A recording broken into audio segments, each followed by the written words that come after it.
तो आज हम छठी कक्षा से बूंदे कविता का अध्ययन करेंगे। इस कविता के रचनाकार है कवि रोहिताश्व अस्थाना। बच्चों, हमारे भारत में 3 मुख्य ऋतुएं होती है।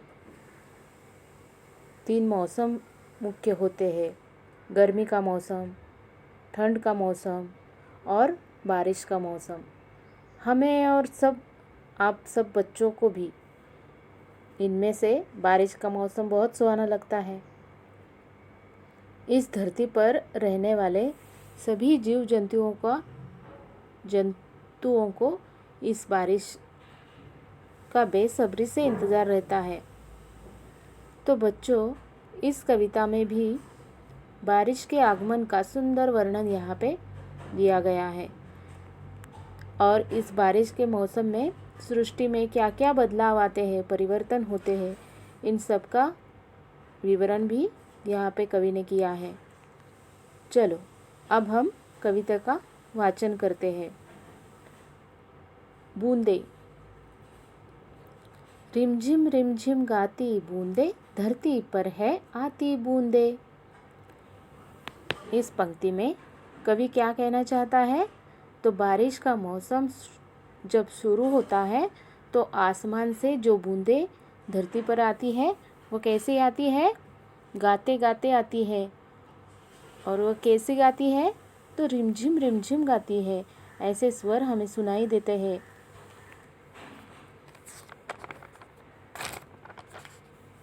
खेतों बागों मैदानों में हरियाली फैलाती बूंदे। अब जब ये बारिश धरती पर आ ही जाती है तो ये कहाँ कहाँ गाना गाते हुए जाती है? तो खेतों में, बागों में और मैदानों में भी ये जाती है। नदी के आसपास सब जगह हरियाली फैलाती है, यानी कि जहाँ देखो वहाँ हरा भरा नज़र आता है। बारिश आने से सब प्रफुल्लित हो उठते हैं, मानो धरती ने हरे रंग की चादर ओढ़ ली हो। तो आगे बढ़ते हैं। धरती से नालों नदियों में, सागर में मिल जाती बूंदे। अब ये बूंदे धरती पर से गुजरकर छोटे छोटे नालों में जाती है। फिर नालों का ये पानी नदी में जाकर मिल जाता है और फिर अंत में लास्ट में क्या होता है? ये सब बूंदे सागर में मिल जाती है। सागर यानी समुद्र में मिल जाती है। आगे बढ़ते हैं। गर्मी से तपते लोगों को शीतलता पहुंचाती है।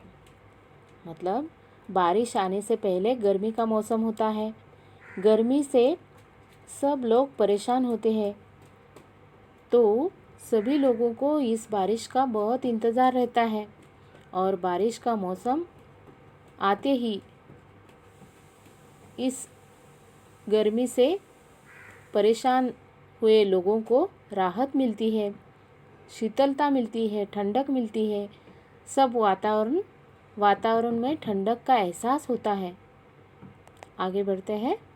मेंढक मोर पपीहे कोयल, सबका मन हर्षाती बूंदे। जब बारिश आती है तब पेड़ पौधे और प्राणी पक्षी मनुष्य इन सबको बहुत खुशी मिलती है। ये खुशी का इजहार करते हैं, आनंदित हो उठते हैं। जैसे मेंढक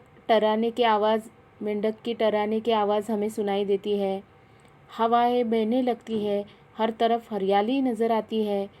मोर भी नाचने लगता है, पपीहे गाने लगते हैं, कोयल गाती है। पपीहे मतलब कोयल जैसा ही एक पंछी होता है। ऐसे ये बारिश सबका मन हर्षाती है, सबका मन प्रसन्न करती है। तभी सृष्टि में अनोखा बदलाव ये हमें नज़र आता है।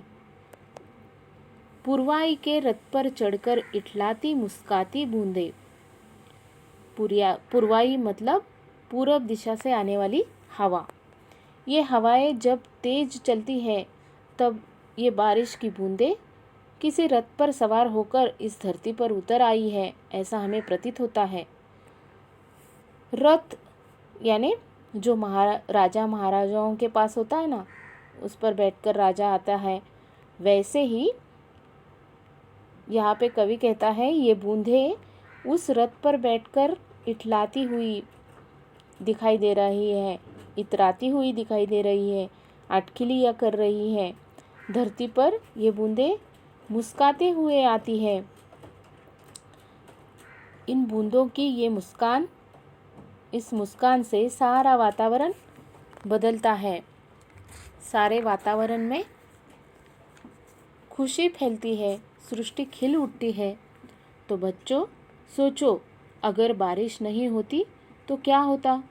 हम जीवित रह पाते? नहीं। ये जो बदलाव है हमें नज़र नहीं आता। हमें पानी पीने के लिए खेतों के लिए नहीं मिलता। तो पानी हमारा जीवन है, इसलिए सबको इस पानी का महत्व समझना चाहिए, इस प्रकृति का ख्याल रखना चाहिए, पेड़ पौधे लगाने चाहिए। इस बारिश के मौसम में हमें बहुत सारे पेड़ लगाने चाहिए। बारिश का ये मौसम हमें आनंद देता है। ये हर साल ये आनंद हमें मिले, इसलिए हमें कोशिश करनी चाहिए इस धरती को हरा भरा रखने के लिए। ये बूंदें कितनी महत्वपूर्ण है ना बच्चों?